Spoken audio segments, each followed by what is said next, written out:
Most people walk through life as if death politely sends out, "Save the dates." It doesn't. Death is not a gentleman. It doesn't knock, it kicks the door in. One day you're sipping coffee, scrolling through your phone, half listening to the news, and the next, gone.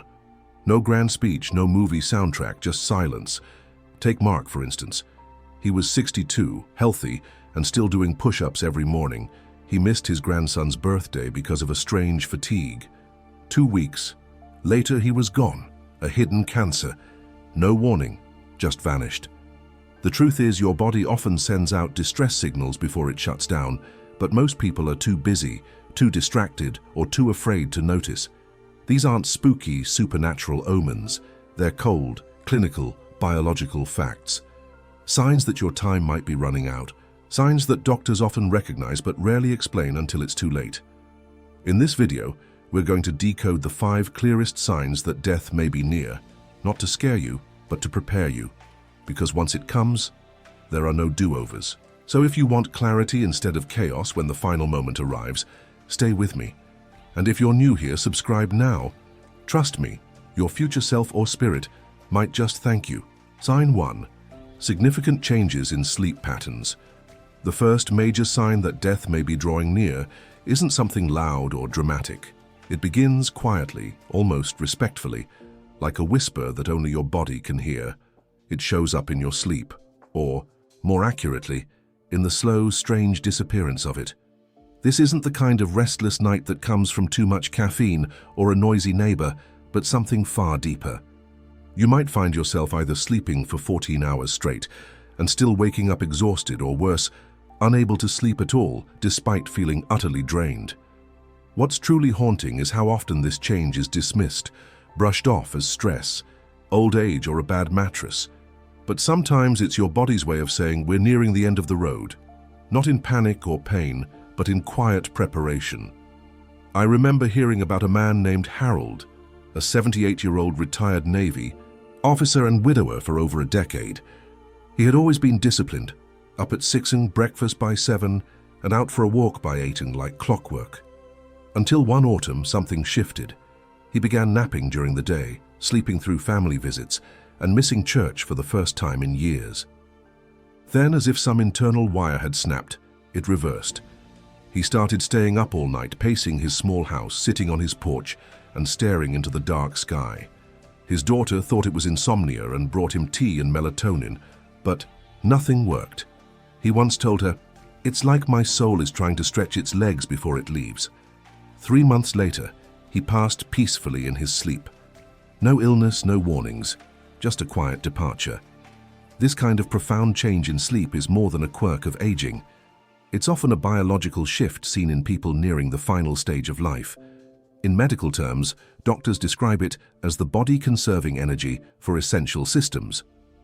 Your brain knows the power is running low, so it starts shutting down non-essential functions like appetite, digestion, and even emotional regulation, focusing solely on keeping the heart beating and the lungs breathing. This shutdown alters the balance of chemicals regulating sleep.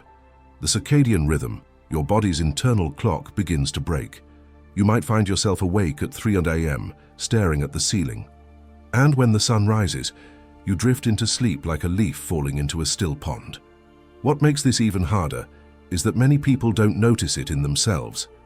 It's often family members who sense that something has changed. A loved one might say, "Mom's been sleeping all day lately," or "Dad hasn't been to his bowling group in weeks. He just says he's tired." Because it creeps in so slowly, it feels like just another part of getting old until you look back and realize how much has shifted. From a Stoic point of view, this isn't a sign meant to frighten us. It's an invitation. An invitation to wake up, ironically, to what still matters. Marcus Aurelius reminded himself daily, "You could leave life right now. Let that determine what you do and say and think." These disruptions in sleep aren't merely signals of bodily decline. They're spiritual cues asking whether you've made peace with the life you've lived, said what needed to be said, or resolved regrets that have no business following you to the end. For the elderly, especially, this can stir a quiet panic. A fear not of death, but of dying unheard, of fading into the background while the world moves on, remembered only in fragments, if at all. If you feel that weight, know you're not alone. That feeling is deeply human, and the best remedy isn't denial, it's clarity. Recognize these changes not as omens of doom, but as reminders to forgive, to speak, to reconcile, and to live more honestly in whatever time remains. So if you or someone you love is experiencing these deep, persistent changes in sleep, don't ignore them. Don't just reach for sleep aids, reach for understanding. Because while no one can outrun death, we can prepare for it, not in fear, but with quiet dignity.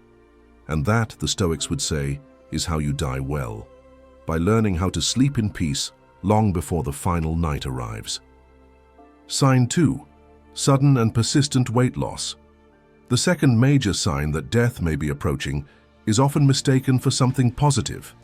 Sudden, effortless weight loss. In a culture obsessed with thinness and transformation, this kind of weight loss can initially be celebrated. Compliments are given with comments like, "You look great," or "What's your secret?" coming easily, especially when the change seems to require no effort at all. But when this happens in the later stages of life, especially when paired with a persistent loss of appetite, it's often not a sign of health returning, it's a warning. A silent alarm that the body has begun a process it cannot reverse.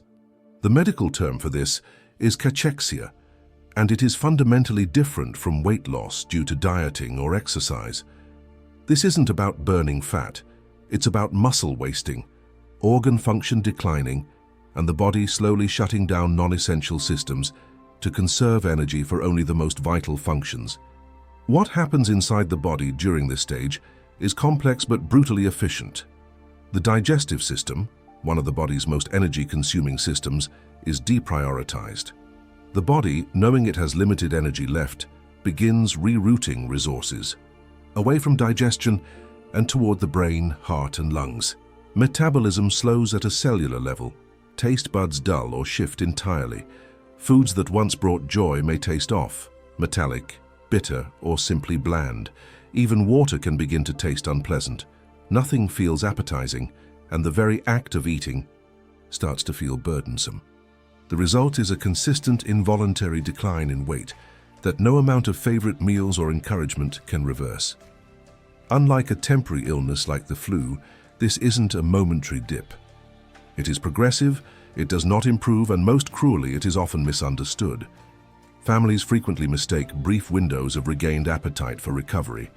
A dying person may suddenly crave something small, ice cream, soup, a piece of fruit, and loved ones rejoice, believing it's a sign of strength returning. But these moments are often just fluctuations, part of a larger downward slope. The appetite returns not because the body is healing, but due to shifts in brain chemistry that sometimes occur near the end. Hope flickers, but the decline continues. For the elderly, this kind of weight loss strikes at more than just the body. It touches identity, memory, and dignity. Food is culture. It's connection. It's one of the few things people can share, even when words fail. When the desire to eat disappears, so does part of what makes a person feel alive. Along with it comes a deeper fear, the sense that no one truly understands what they're going through, that no one realizes they're not just losing weight. They're losing control, familiarity, and presence in their own life. It feeds into the terror of being forgotten, of fading, of becoming invisible while still breathing.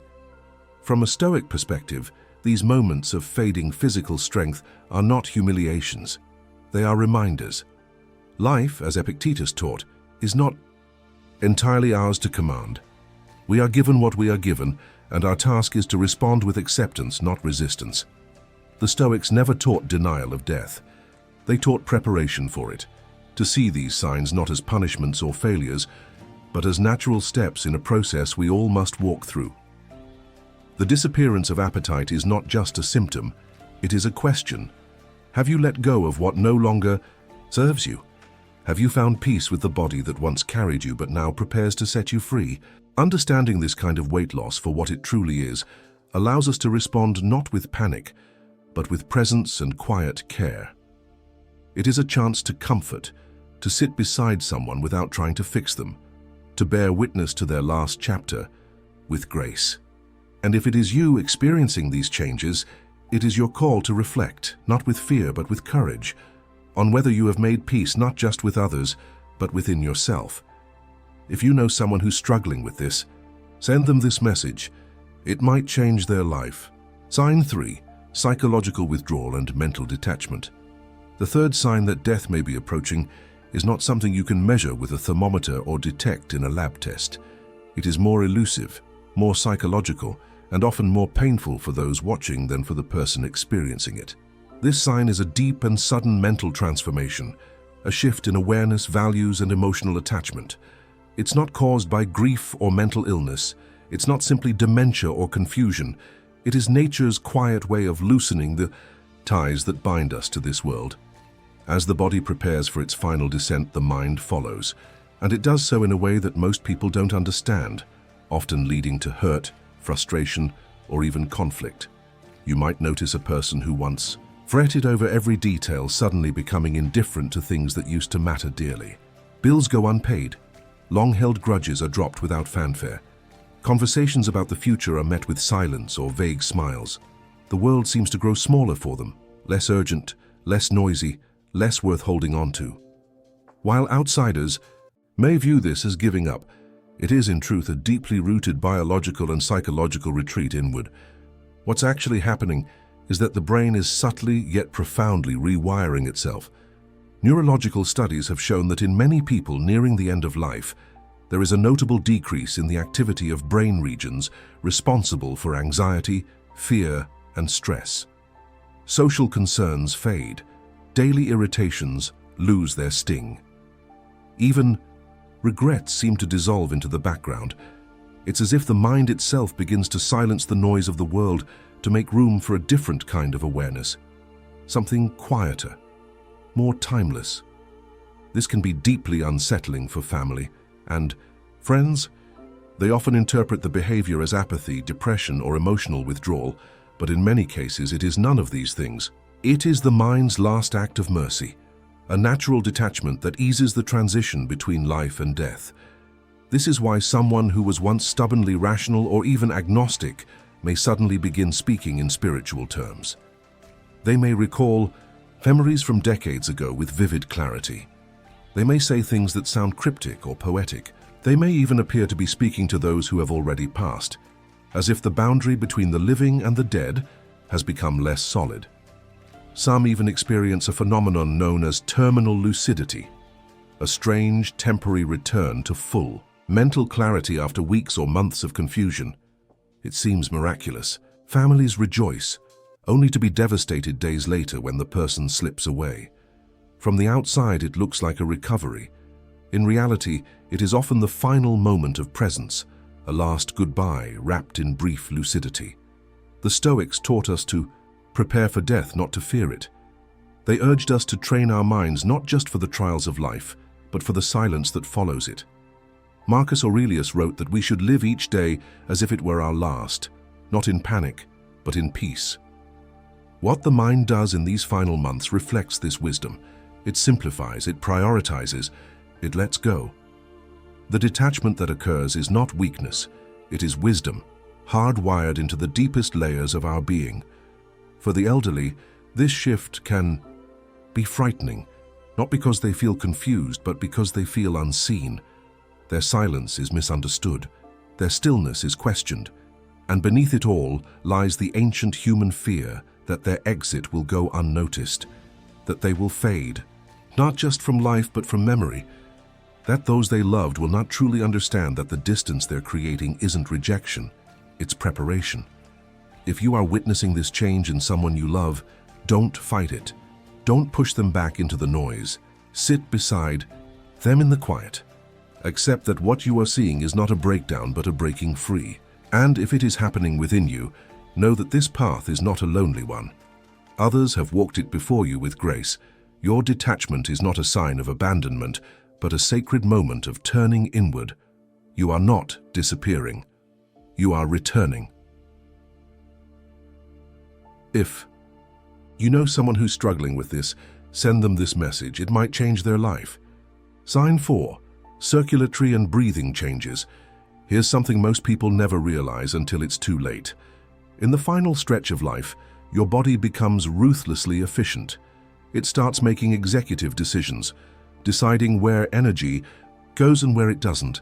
When that happens, the evidence isn't hidden in medical reports, it appears right there in the mirror. You begin to see it in your skin, your hands, and your breath. These changes aren't subtle.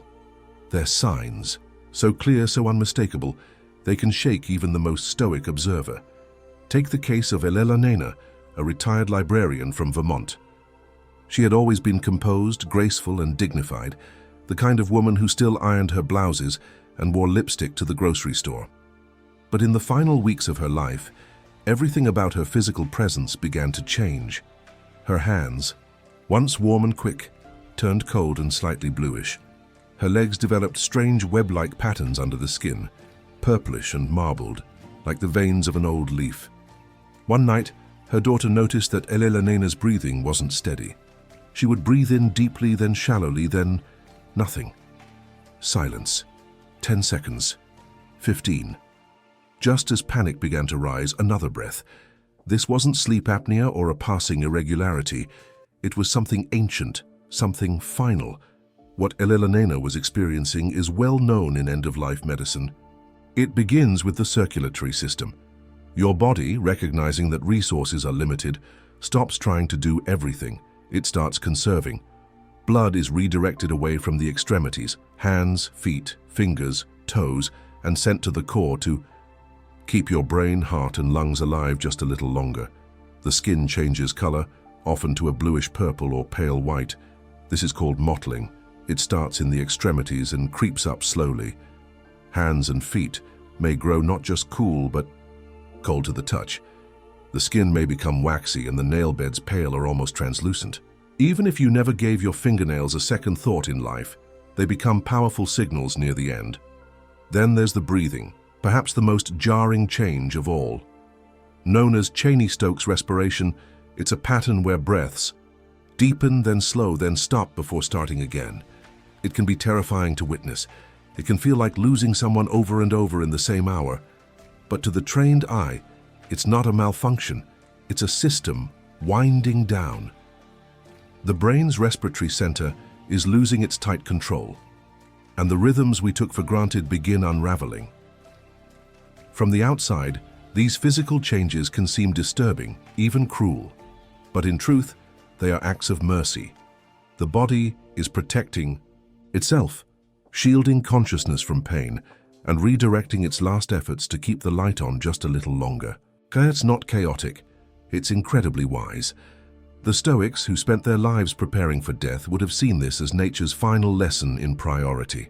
As Marcus Aurelius wrote, "Observe how transient and trivial is all mortal life. Yesterday a drop of semen, tomorrow a handful of ashes or bones. And yet within that fleeting journey there is profound beauty, even in its ending." For many older people, these physical transformations can feel humiliating. Their bodies, which once symbolized independence and dignity, now seem to betray them. But it's not betrayal, it's biology. Understanding this helps replace fear with reverence. The real tragedy isn't in what's happening, it's in how often we misinterpret it. We push, we beg, we hope for reversals. But the body is telling the truth, it's saying it's time. And if we listen, if we honor what it's showing us, we can respond not with panic, but with presence. So if you or someone you love has noticed these unmistakable changes, cold hands, marbled skin, pale nails, or uneven breathing, it may be the body's final signal that the journey is nearly over. But don't look away, don't fear it. This too is part of the design. And there is one final sign ahead, perhaps the most important of them all. But before we get there, take a moment to reflect. Understanding these signs isn't just about death, it's about honoring life in its rawest, most honest form. If you know someone who's struggling with this, send them this message. It might change their life. Sign 5. The body's final communications. Did you know that hearing is the last sense to fade before we die? Even when the eyes no longer open, when the hands no longer grasp, the ears, those quiet listeners, still catch whispers, still hold on to final words like they matter most. And maybe they do, because the fifth and final sign that death is drawing near isn't something you can measure or diagnose. It's something you feel, an atmosphere, a change in the air. It's the body's last language, quiet, strange, sacred. Most people miss it, not because it's hidden, but because it's too intimate, too delicate to label. You may notice a smell, sharp, metallic, almost chemical, not decay but transformation. It happens when the liver and kidneys, having done their work faithfully for decades, begin to step aside. They stop filtering, and the body speaks through scent. Then come the sounds. The breath, once steady and smooth, begins to rattle like an old house in the wind. Known clinically as the death rattle, it can be frightening for family members. But for the person dying, it's painless. The body no longer wastes effort clearing the throat. It's not fighting anymore. It's falling into stillness. Hands might reach into the air. Fingers may pull at bed sheets. These gestures, often dismissed as random, are far from meaningless. They are echoes of the brain's shifting chemistry, of oxygen dipping just below what it once was. But some believe they are more, that those hands are reaching towards something only the dying can see. What's remarkable is how coordinated it all is. Systems shut down in sequence, like stage lights dimming one by one. Digestion fades first, then kidney function. The heart and lungs remain loyal to the end. But even as the body dims, the mind flickers with strange persistence. And here lies the most haunting beauty of all. Hearing often endures. That's why we speak gently, even when no words come back. That's why we lean close and say what was always hardest to say, because it might be the last moment they truly receive it. There is also timing. Unspoken, eerie timing. Some people wait until a loved one arrives before letting go. Others hold on through birthdays, anniversaries, or holidays, like the body is following its own unspoken calendar. It's not science, it's not coincidence. It's something older than both, a mysterious alignment between body, mind, and spirit. To witness this is not horror. It is privilege. This isn't the collapse of life. It is its completion. The Stoics taught us that to die is not to be broken. It is to return. Marcus Aurelius reminded himself daily that he was mortal, not to live in fear, but to live with clarity. So when these final signs appear, when the room changes, when time slows, when silence suddenly feels like speech, you are not witnessing loss. You are standing at the threshold, and there the greatest act of love is simply to stay, to be still, to let them hear you and to let go. Here's the truth. Whether you're ready to hear it or not, none of us are getting out of this alive. You can drink your green smoothies, avoid gluten, and do 10,000 steps a day, but death still has your number. And the worst part, it rarely calls ahead. Just ask Tom, a perfectly healthy 66-year-old who went in for a routine checkup, joked with the nurse, made dinner plans, and was found collapsed in the garage 20 minutes later. Heart failure, no warning, no goodbye. His family kept replaying every sign they might have missed. But that's the thing. Most people don't know what to look for. That's why we made this video. Not to scare you, but to wake you up. Because when you finally understand these 5 signs, death becomes less of a monster and more of a mirror. It forces you to ask, have I said what matters? Am I carrying regrets I can still lay down? If this stirred something in you, don't walk away unchanged. Hit that subscribe button right now, because we're not just talking about dying. We're here to help you live with your eyes open and your soul ready. And trust me, you'll want to be ready.